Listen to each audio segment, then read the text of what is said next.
আমরা মাঝে মাঝে খুব ক্লান্ত হয়ে পড়ি, তাই না? মনে হয় সবাই এগিয়ে যাচ্ছে, শুধু আমি এই এক জায়গায় থেমে আছি। চারপাশের মানুষ যখন সফল হয়, তখন নিজের ব্যর্থতাগুলো খুব বড় করে চোখে পড়ে।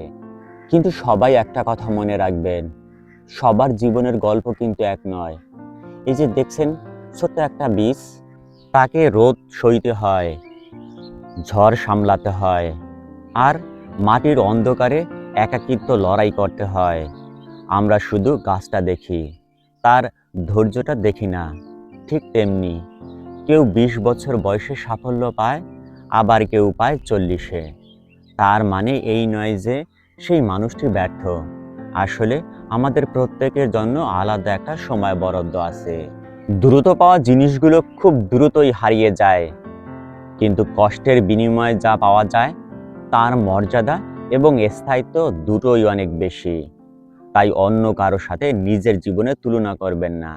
যতক্ষণ আপনি হাল ছাড়ছেন না, ততক্ষণ আপনি হারেননি। নিজের উপর বিশ্বাস রাখুন, আজ না হয় কাল সব কিছু ঠিক হয়ে যাবে। শুধু নিজের কাজটা মন দিয়ে করে যান। সময় নিন, কিন্তু ধৈর্য হারাবেন না। আপনার গল্পটাও সুন্দর।